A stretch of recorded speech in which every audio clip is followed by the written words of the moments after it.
Partecipare a questo progetto è stato difficile ma liberatorio, perché comunque io per gli altri sono sempre felice o allegra e raramente sono arrabbiata o triste o le emozioni che hanno chiesto di fare in questo progetto e quindi mi sono un po' liberata. Lavorare al progetto è stata comunque sì una bella esperienza, anche perché ho capito che dalle foto, dalle emozioni che ognuno di noi ha tirato fuori abbiamo molte cose in comune ma che nessuno ne parla. Hi, I'm Cristina Nuñez.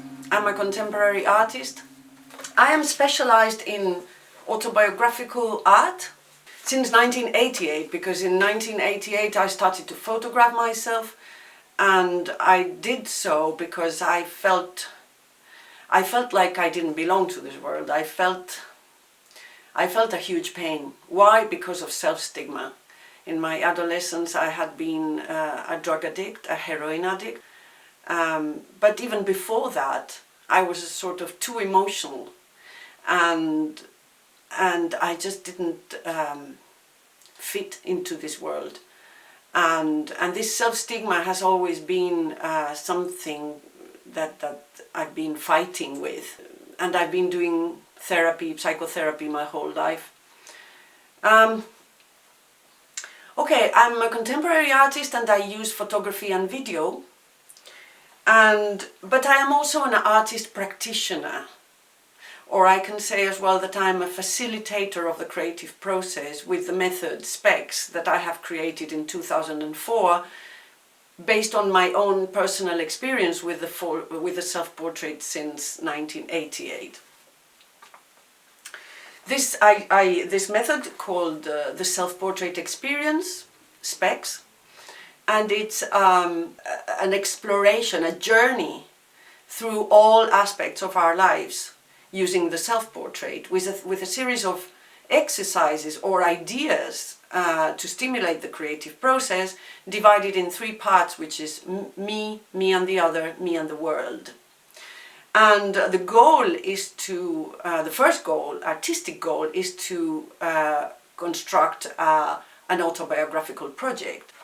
I teach my SPEX workshops around the world in prisons, mental health facilities, rehab centers, youth centers for youth, high schools, art academies, photography schools, universities, museums and galleries. In 2004 something happened, because I had been practicing the self-portrait as an internal practice, as a private practice, but then suddenly my daughter Yassine, at a certain point, because I was photographing myself and she saw that, and I photographed myself with them, with my daughters, then she was 3 back then, and she asked me if she could take a self-portrait.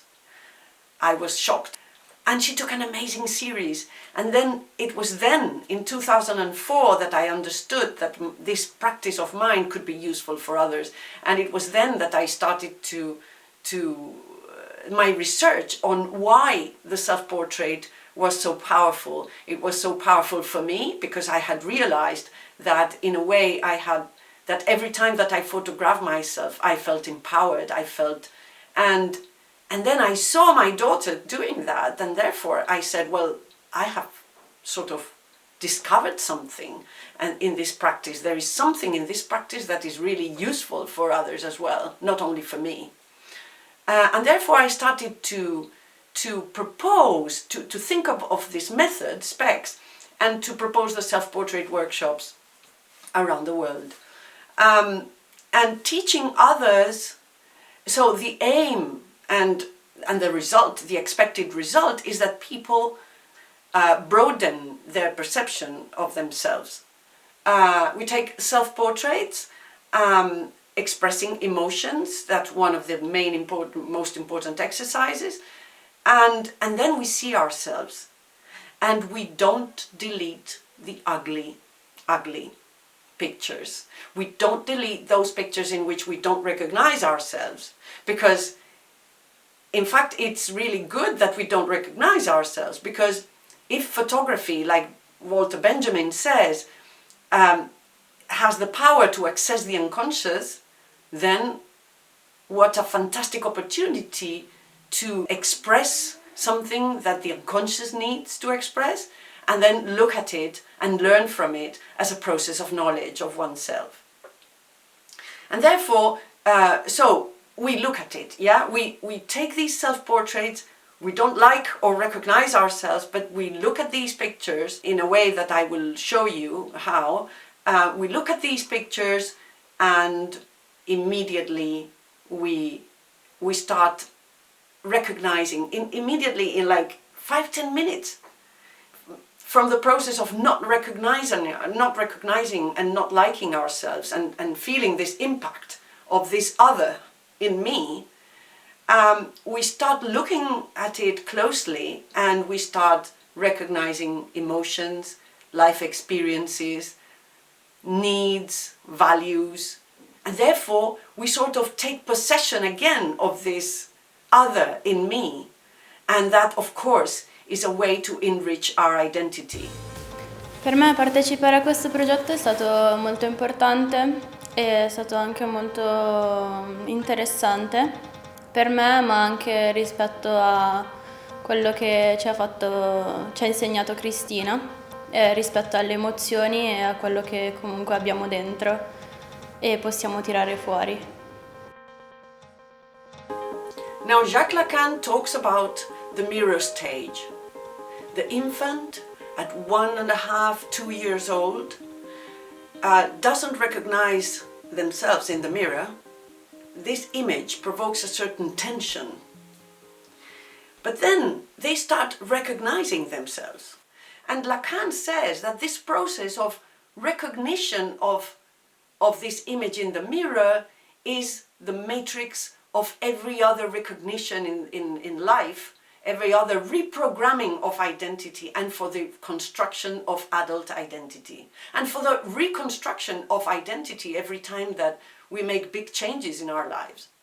Since the selfie boom in 2012, we delete our ugly pictures. Those pictures in which we don't recognize or like ourselves. We delete those pictures that don't conform with the market standards of beauty, or perhaps with our own.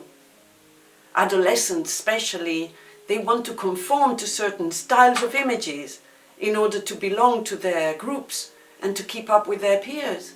Because of course they are bombarded with images of beauty, of beauty that it corresponds to the market standards of beauty and not to art's standards of beauty, and they are rejecting all the rest, as if the only beauty which is possible is that beauty, and the rest is cancelled, it's rejected. Why should we reject any part of ourselves? We shouldn't. We shouldn't. We should actually make the effort to accept all parts of ourselves, and that is why if we accept all parts of ourselves, of course it's not something that you end up by accepting everything and it's done. No, of course it's a continuous process. It's a process that never ends because we continuously reject ourselves.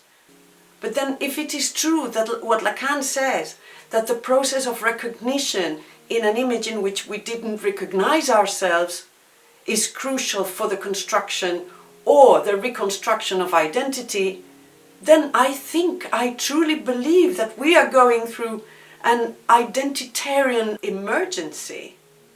How are teenagers going to construct their adult identities if they are rejecting such incredible opportunities? And how are we going to reprogram our identities and evolve?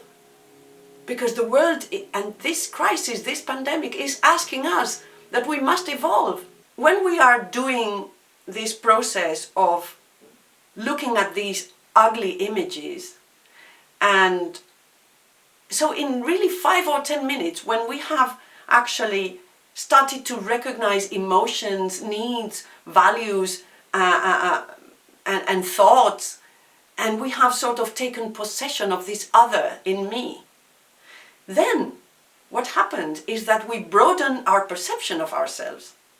And therefore, if we broaden our perception of ourselves and we can see and accept, or start to accept, or want, or we have the intention to accept everything that comes, then, of course, we have access to all our potential.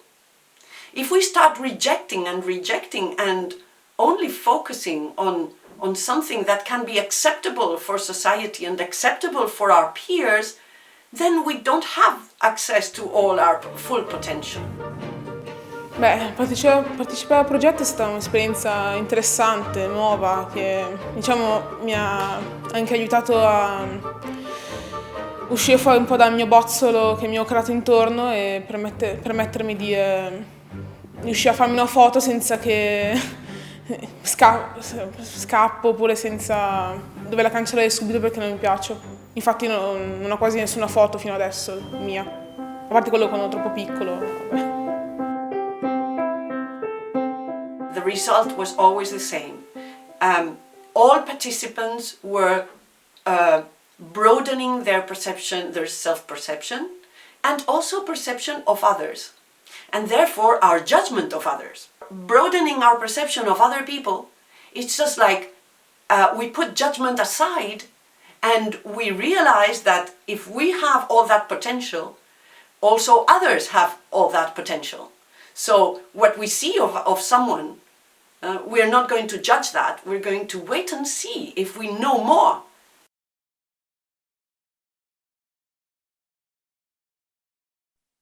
Un po' impressione riguardare queste foto. Fa impressione guardare queste foto? Un po' sì. Fortissime queste foto. Sì, infatti è proprio... Sì, è l'opposto di quello che posterei oggi su social media. Esatto. Era strano il rivedersi in un contesto dove, cioè, tu sai di essere filmata, però di solito, come quando uno sa di essere fotografato, uno di solito tende a sorridere o cercare di apparire allegro, felice, e in quel caso invece era richiesta la cosa opposta. E infatti, riflettendoci, pensavo è praticamente il meccanismo opposto dei social media, no? Quindi, cioè, mentre oggi siamo abituati a esporre il nostro, cioè costantemente, anche a fingerlo, il nostro lato appunto spensierato, lì era richiesto di vivere un'emozione intensa, forte e negativa. Quindi è stato, lo definisco strano appunto perché, proprio perché non è una cosa comune vedersi da fuori mentre per esempio si urla o si è arrabbiati o si piange, cioè non siamo mai colti, fotografati, cioè messi su pellicola durante quei momenti ci possono essere, ma di solito restano nel privato e tu di fatto non ti vedi, quindi quello è stato uno dei motivi per cui dico è stato proprio strano vedersi. E senza dubbio è stato liberatorio appunto anche il fatto di esporsi davanti a qualcun altro e poi appunto ragionavo su come se, cioè ragionavo sul fatto che se, non so, da un lato sarebbe un esperimento che secondo me tutti i teenager di oggi dovrebbero fare, cioè tutti gli adolescenti di oggi, dove innanzitutto ti relazioni appunto ai tuoi coetanei in una maniera molto più intima di quella, cioè quotidiana, di quello che, dove si impara ad abbracciare anche le emozioni negative, che mi sembra siano di solito messe da parte, cioè uno sembra quasi che nella società di oggi, cioè uno non può, se qualcuno prova un'emozione negativa sia una persona, cioè c'è qualcosa di sbagliato in quello, invece dovremmo abituarci a capire che gli esseri umani hanno sia emozioni positive che negative e ad accettare questa cosa. E in più appunto a vedersi in foto e in video in un momento in cui non sei posata, non stai posando per una fotografia e quant'altro, anche questo, cioè nell'epoca appunto dei social media dove c'è la foto in pose, il ritocco, il filtro, cioè anche quello sarebbe un bello scontro con la realtà dove capisci che, cioè insomma, quello che conta alla fine poi dell'esperimento è l'esperienza, il momento, cioè come ti sei sentito, non come appari agli altri, cioè non è sempre una questione di apparire. Infatti appunto per un confronto con i propri compagni che non sia sempre a livello superficiale in un certo senso, e poi appunto anche per un confronto con se stessi, cioè vedersi come si è in momenti in cui non si è pronti per la telecamera, non si sta cercando di apparire al meglio, anzi, cioè si sa che si apparirà, cioè è proprio strano vedersi urlare questo genere di cose. Allora, appunto, io credo che nel 2020 ormai viviamo, che non è che è una frase molto scontata, ma nel mondo delle immagini, no? Cioè con Instagram, soprattutto i social media, soprattutto i più giovani sono abituati a confrontarsi con l'immagine di sé tramite i selfie, l'immagine degli altri tramite quello che trovano online, e sono appunto immagini finte sostanzialmente, o comunque non corrispondono poi alla realtà, e appunto diciamo che l'apparire è come se ci fosse una gerarchia dove l'apparire è messo sopra l'essere, quindi come appari è più importante di come sei e di come ti senti. Mentre appunto nel caso dell'esperienza Close to Me era proprio il contrario, cioè non era importante come apparivi, era importante quello che esprimevi nella foto, che poi era un riflesso di come ti sentivi, e quindi era proprio il processo inverso di quello che avviene oggi, dove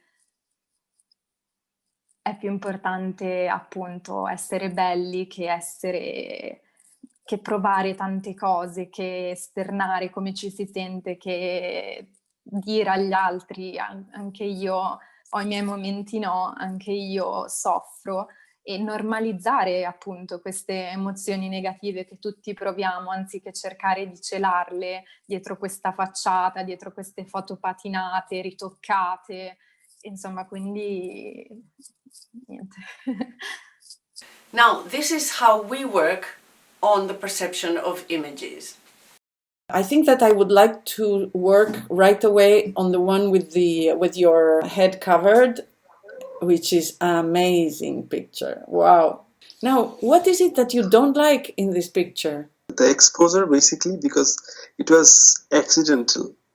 It's not an expression that you would normally post on Facebook, is it? No, I will not.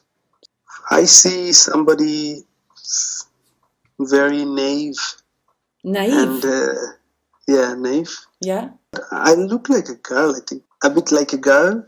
Like, you know, the way feminine. Looks at the mirror. So my question is, if here in this picture you look a bit feminine and a bit naive, this doesn't feel very well? No, it doesn't. Okay. It feels very uncomfortable and a little bit funny, you know. And can you see the difference between the two sides of the face? What do you see that he might be feeling or thinking? Looks very ambitious. Ambitious. Okay. Okay, let's see that he is ambitious. He wanted something. But in this moment, because I see sadness. No confidence. Yeah, he's like sad because he thinks, I would like to get this, but I don't feel able to get it. Something like that? Yeah. Admiring another person?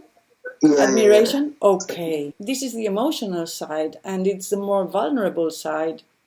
So it's very good that we express things like that, as if he was longing for something or admiring something, and there is hope. He hasn't sort of given up. Now let's look at the other side. He looks a little angry. Yeah. Very confident, sharp look. Yes, confident. Fantastic. He's like desperate. Desperate to get something. In this side, I see the focus, because this is the side of his goal and the strategy to get what he wants, as if he's determined. Like if he's saying sooner or later, I will get that. And it's fantastic because, of course, this is what makes us fight in life. Yeah, like on one hand, the desire of something that we haven't got, the longing for something, asking ourselves if we will manage to do that. And on the other hand, this determination and this focus and saying, I'm going to get it, I'm going to do my best. And the fact of the anger is also the other side of the determination and the energy to fulfill your mission. So you see that picture, that was a mistake. Yeah, and that's so powerful now. It's so powerful. And what would the scarf add to this? Yeah, separating the person from the world. It slows time or something. As if he were like the lonely rider, or the lonely warrior. He can be a hero. A hero whose heart maybe was broken for some reason. And then he decided... This is true. Really? Yeah. Okay. Well, this is what happens when we do this. It's fantastic. Yeah. Oh my. Yeah. No, I'm not going to cry. A hero whose heart was broken, and because of this pain, he's even more determined to fulfill his mission. And so he carries this pain inside himself because he knows that this remembering, these memories and this pain is also the petrol which will help him move forward and fight to fulfill his mission. Yeah. And I think that time was like when I was in village for nearly 3 months. I really had no distraction because after a failure relationship, there was a time when I was so lonely. But when I went to the village, the place was so, my place. That's my place. That's where I was born. And I was really having a good time. And I had no, distraction about my ex-girlfriend, my relationships, everything. And I don't know what will I do, but I'm just going out every morning, taking pictures with the phone. And I had there was some confidence built up on this particular time, I had time to think and to talk to myself for long time. And I had no friends like I have in Dhaka, meeting them every day. There was no traffic, there was no pollution, there was nothing. So the thing is that what I do is very, very political. It's mainly political. It is meant to inspire people and to invite people to express their emotions, to touch their vulnerability, to share their vulnerability and emotions, in order to divulge this idea of a society more based on authentic human needs and not the needs of the market. Authentic human needs, please look up non-violent communications lists of emotions and needs, because those are the authentic human needs. Power and money are not authentic human needs, they are substitute. Dopo essermi fatta l'autoritratto ho sentito subito un forte sollievo, come se dovevo farlo, cioè non mi serviva. If more and more of us are focused on our authentic human needs, then perhaps we can construct a different society. A society that is also more respectful of animals and of the planet. If we really express and share our authentic selves, then what we can do is that, because it's like a mirror, yeah. If we express our authentic selves, we're going to inspire and to stimulate mirroring and identification from others, and that is, and we are sort of stimulating the empathic gaze, and this it would cause a different society, a society more focused, or more seeing what unites us instead of what separates us. Thank you. Okay, Cristina. So how does SPEX work exactly? Okay, SPEX is, let's say, 4 steps. So the first step is the production of images that can be done in different ways, and I will explain that. The second step is, what do we do with these images? We work on the multiple perceptions in individual sessions and in group sessions. The third step is, because there's several exercises in SPEX, like it can be a longer process so that people build their project, a sort of autobiographical project. And then the last step is exhibiting this to an audience. So this is SPEX, but of course it can be done in a short workshop, in a longer workshop. We can adapt to the needs of the school, of the class. And the production of images can be done in 2 different ways. It can be done in a studio that I set up at school, a photo studio where students do individual sessions. Or it can be done as homework, like I say the instructions for exercises and students do the exercises as homework with their own phones even. Yeah. Mm-hmm. And so the first exercise is more or less the emotions exercise. We work on the emotions, but again, it can be decided with the school. And other exercises are character representation, relationship self-portraits, group self-portraits, relationship with nature, performative self-portrait. So it depends also on the needs of the class. We will think of one exercise or another. Yeah. Mm-hmm. Okay. And what are the aims, the expected results of the workshop in schools? Yeah, I will discuss both together, the expected results and the aims, because after all these workshops, I can say that participants, first of all, by expressing their emotions, they are liberated. So it's a liberation, it's cathartic, it's catalytic.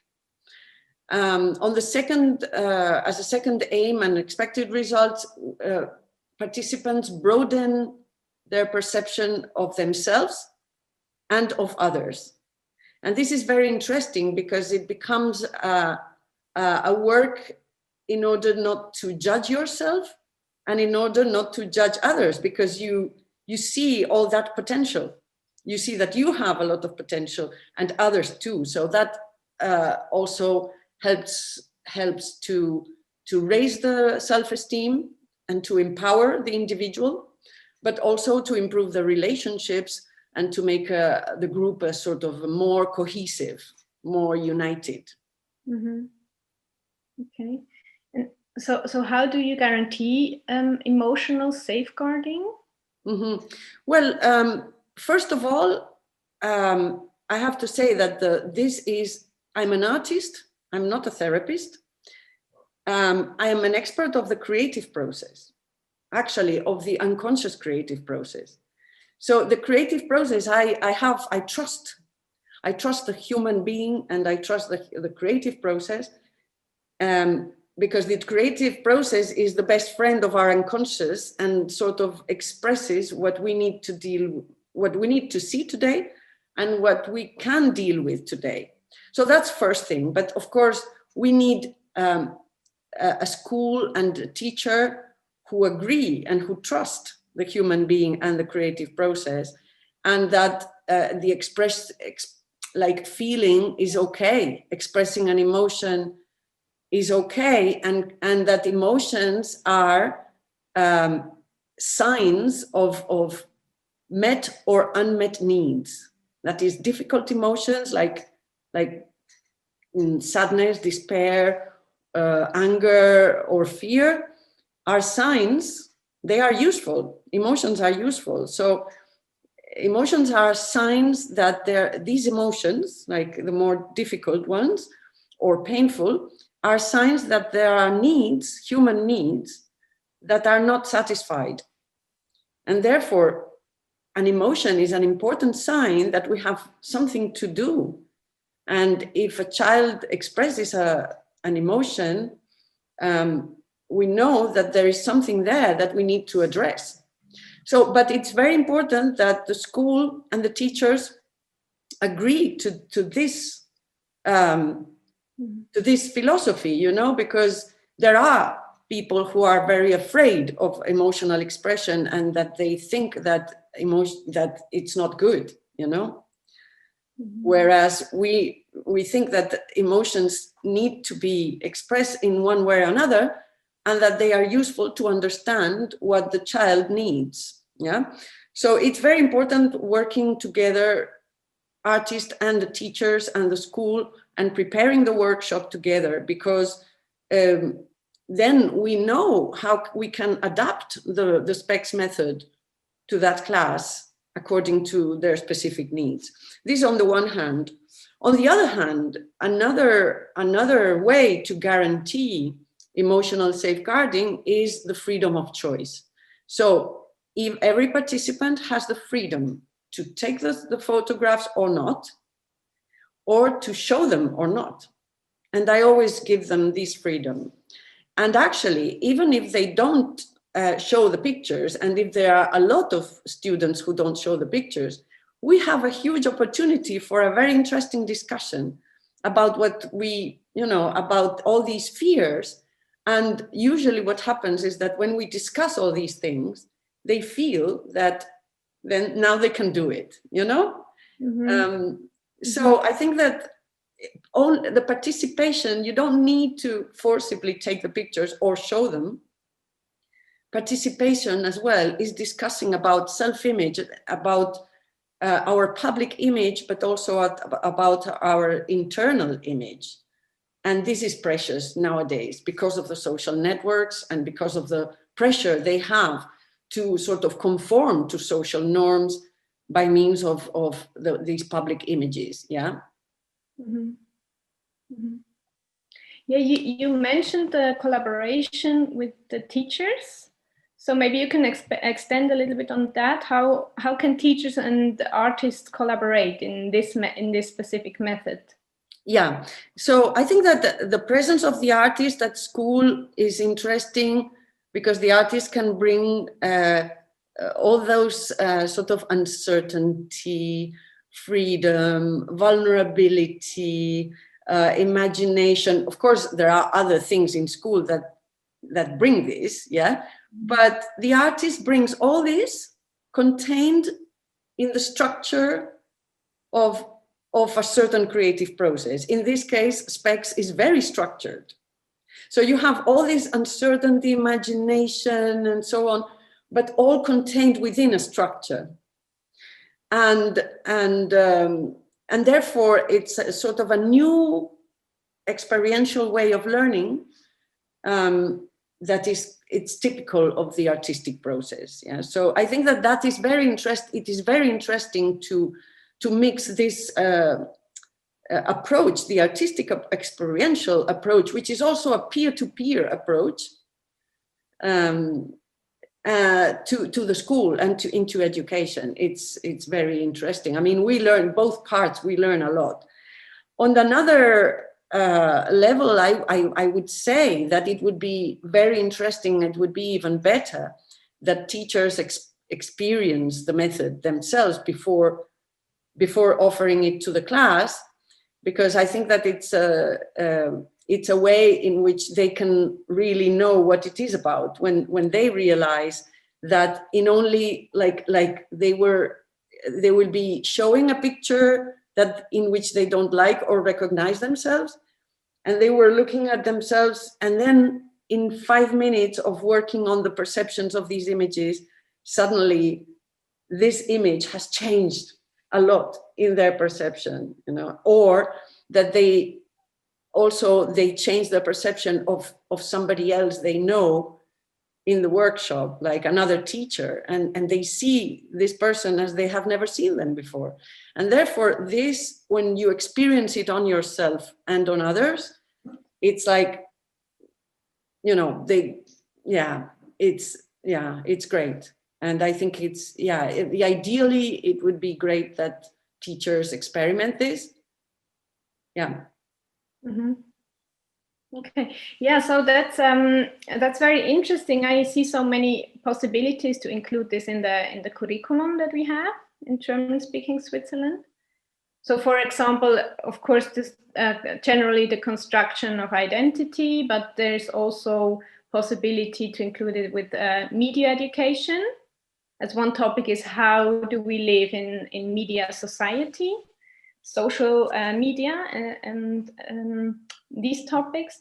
But of course also art education. Is it production and perception of photos? Or is it the creative process? You mentioned that, and the encounter with artists, which is also part of the curriculum. Great. So when you also say to work with teachers and give them possibility to experience the method themselves, it's also interesting then for them to think about where can it be included in their teaching, and it can be included also in different subjects. So it's very interesting to discuss with teachers and educators of different subjects and in different contexts, how this method can be included. And Absolutely. also think about how should it be adapted for children at different ages. Oh yes. Yes, so, absolutely. Yeah, so we will have this workshop after the Kulturtag.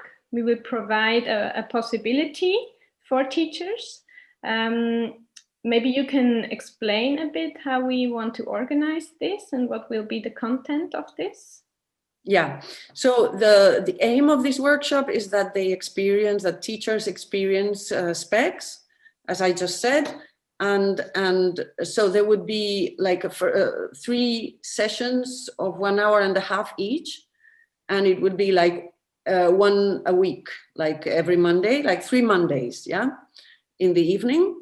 And on the first session there would be this presentation of the method and a discussion, and then I would give them some homework to do, and that would be the emotions exercise, which can be done in many different ways. I mean, it's always a success. And then on the second session, we would be working on the images of the ones that want to share their images, and we would be working on the multiple perceptions of their images, and then experiencing this change of perception, this broadening of perception. And on the third session, we would be, like 1 week later, we would be talking about how to use this in school in German Switzerland. We would be talking about how to adapt it to the curriculum and to the aims of the school. So we would be talking about that and solving all the doubts that they might have. And I would be also explaining, what else we could do with the workshop, like also a longer possibilities of workshop. So it's 3 sessions, and it is free for teachers of the German Switzerland. Okay, sounds great. Thank you, Cristina. Thank you.